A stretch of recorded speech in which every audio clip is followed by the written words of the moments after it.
Hey, I'm going to do a quick one this morning.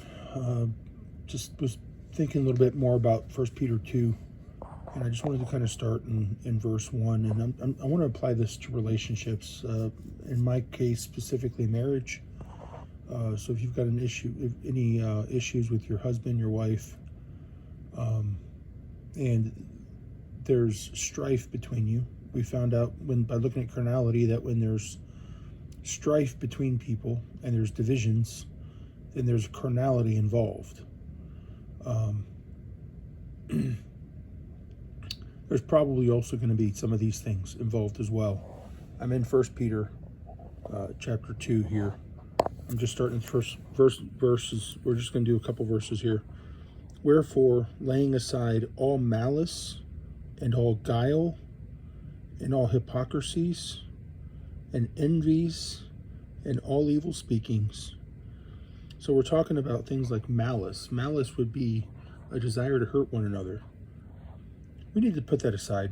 If we're in marriage, there doesn't need to be, if you're a Christian, you should not have any desire to hurt your spouse. Your desire should only be to love your spouse. Now, maybe you do hurt your spouse doing things, but that should never be your desire. You should always just desire to be loving and forgiving and just, it should always be with a heart of love.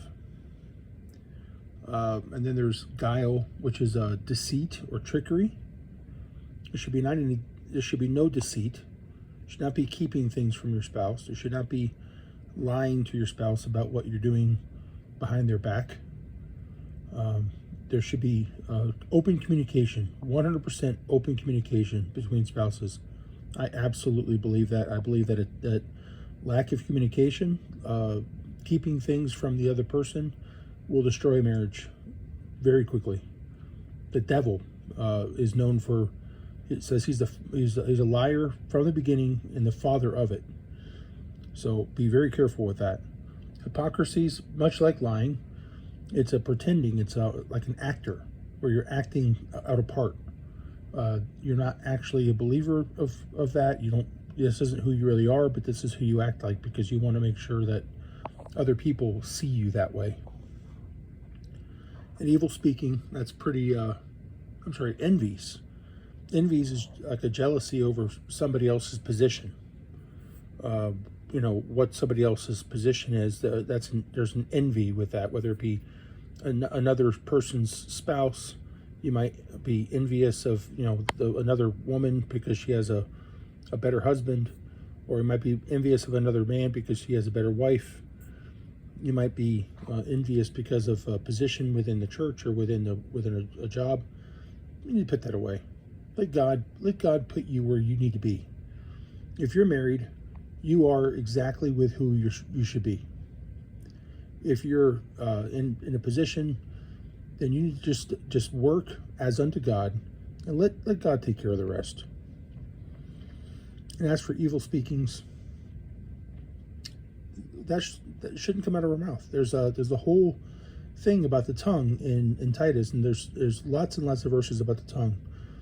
Be careful with what you say, especially when we're talking about a marriage relationship. Be careful what you're saying about your spouse, because there's no way to hurt your spouse more than to speak evil of them, whether it be to their face or whether it be even worse in public or to other people, to friends. To speak evil of your spouse, there's nothing you could do to hurt your spouse more. Now, rebuke, admonishment, those type of things, those are biblical things. Rebuke is very much a need, and that is not the same as evil speaking. Evil speaking would be like slander, where you're just saying mean things, or you're going around telling other people about the things that your spouse has done, or the things that you perceive that your spouse has done. No, that's evil speaking. Just don't do it. So this is what being a Christian looks like within the bounds of marriage. And this is if there's any of this going on in the relationship,